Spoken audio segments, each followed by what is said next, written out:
Hey everybody, Nick here, and today I'd like to do something maybe a little more personal than usual.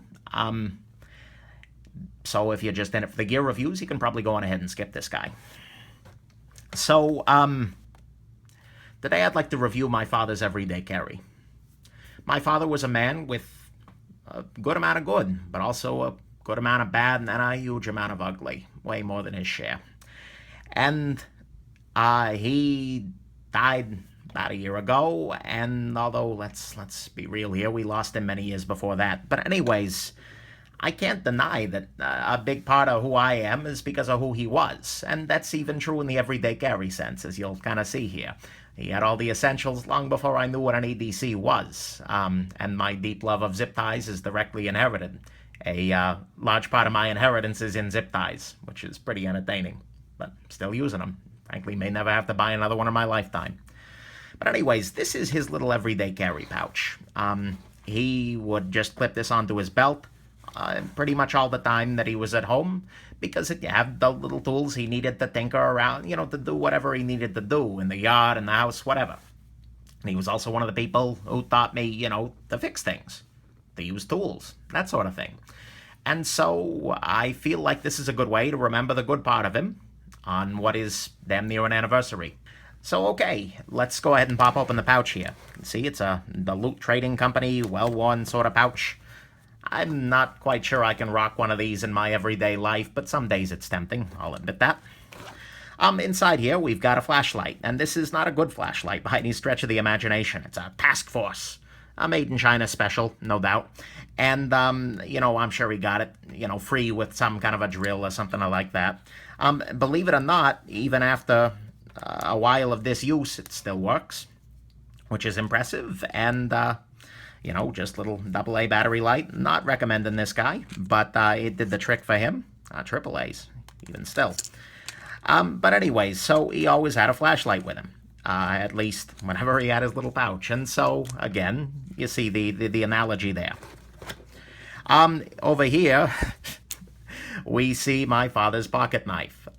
He actually did carry an automatic knife, an out-the-front automatic. A buddy of his apparently picked this up for him in Amsterdam, and although at least that's the story he had for it. And, it's a piece of crap, but the action's fine. It is dull as hell. I repeatedly tried to sharpen it for him, but I think he realized that he was probably just going to hurt himself. But yeah, he always carried this guy around the house. Technically, that was illegal where he was, but, hey, whatever. In addition, a very smart idea, carried a pair of tweezers. Tweezers are a beautiful part of the EDC, particularly if you are around a lot of plants that have thorns in it, things like that, or just if you're working a lot with wood, you get splinters, things like that. So tweezers are a brilliant idea. Well done there, Dad. Inside this little pouch here, we have a multi-tool. So this tool is the very first multi-tool I was ever exposed to, and is kind of a uniquely him sort of object. This particular tool. It's made by SOG, who is a well-known multi-tool manufacturer, but he had this, since the 90s sometime. And this was, I was always, as a kid, really like, wow, that's incredible. That's the coolest thing ever. Super jealous of the SOG tool and whatnot. And, I mean, at this point, it's really, it's all loose. But it's an interesting idea. It's a different kind of tool than you see a lot nowadays with the fold-over pliers here. But, inside, you got your Phillips head, your knife, or whatever. And, he was always busting this out for random repairs. And so this, in many ways, this specific tool is where I gained my love for multi-tools. I remember as a kid, oh man, I want to get a multi-tool, and, ended up with, the little cheapy kind of versions. But, yeah, and he kept it in a case within a case here, which I don't claim to understand entirely, but there is many, many things about my father that I do not understand. Within here, we've got ourselves a little screwdriver kit here, of very small jeweler's screwdrivers. Again, not entirely sure why jeweler's screwdrivers were on order, but, I know he did work with a lot of, camera gear and whatnot on occasion, so maybe for that. But he certainly did carry those, and that appears to be everything in there.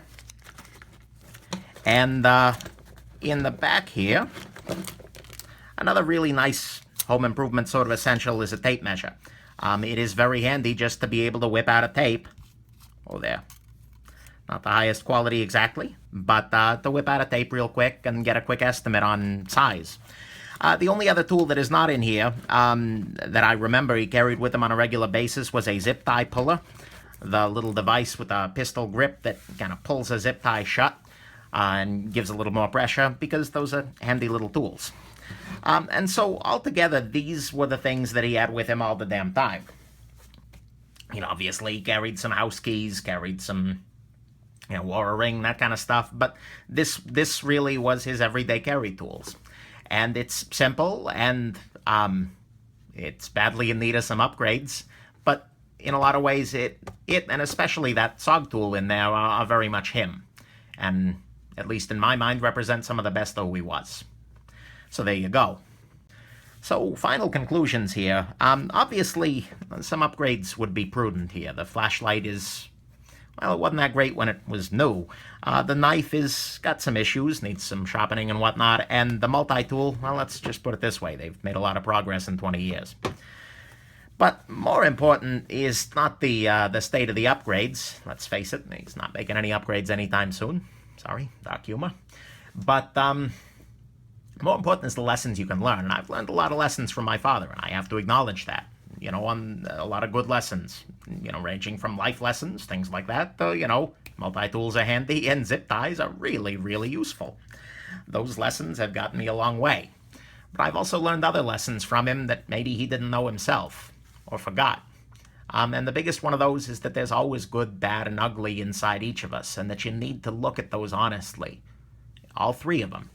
If you can believe that you are evil, that you are bad, that you have nothing but ugly inside of you, you're gonna, not only are you gonna hate yourself, which is a problem to start with, if you believe that there is some monster that will consume you from the inside, it's gonna prevent you from not doing that, from not becoming that monster. And that's gonna be terrible for you, and it'll make you miss out on opportunities where you can be better. Even if you don't think you can be good, you can probably be better. And it's the little things, the helping the old lady across the street. It's, all the little everyday sort of things. Pay for the guy's coffee behind you, whatever. You can always be a little bit better, no matter where you're starting. And so if you completely lose sight of the fact that you can do good, and that there is good in there, that's sad. And it's not something that should happen. But on the other side is just as dangerous. If you lose sight of the fact that there is bad, you become a narcissistic jackhole, for lack of a better term. It's really rough, because then you're going to start believing that everything you do is good, even when it's bad and ugly. And your reasoning is just going to turn into emotional reasoning. Well, this feels good, and thus I am good, so I should do it. And that's a crappy way to go through life. But perhaps most dangerous of all is just denying it, or failing to look at it. If you stop looking at yourself honestly, stop looking at what's inside you, not just who you are, but what's in your life, your past traumas, your present traumas for that matter, your actions. If you stop looking at that honestly, whether you're just running away from it, whether physically, or running away from people who remind you of whatever, if you stop running, or if you start running, you're going to be in pain. Or if you start trying to dampen it out with booze or pills or drugs or gambling or whatever the heck vice you've got, everyone's got one. If you start trying to do that, similarly, you're going to have a really bad time. And it's going to result in just this terrible disconnect. No matter what's in your past, you can turn around and face it. It's going to be tough. It's going to suck 100%. It sucks 100% to face some of the things in my own past. I'll freely admit that. Even doing this video kind of sucks at some level, to acknowledge the similarities and what I have learned that is good. But you need to push forward. And you need to do that by healing. And the good part of the way that you got to heal is by an unflinching look at what's actually in there. The good, the bad, and the ugly, and then by trying to process what is in there that is ugly into something that is good, trying to heal around it, trying to realize, even if it can never be good, trying to realize that it is a part of who you are, and using that to inform what you do in the future and how you try to be better. So I guess that's the lesson, is that everybody has good and evil inside of them. And it's sad, but it's true. And all that you can really do at the end of the day is take an honest look at who you are and what you are doing and try and be better every day. If If you keep doing that, you'll avoid falling into some of the traps that are just most dangerous in life, and you'll avoid making some of the mistakes that took him from us and that eventually killed him. I don't know, a little heavy. Sorry about that. But anyways, I hope this was interesting. And, have yourselves a wonderful rest of your day.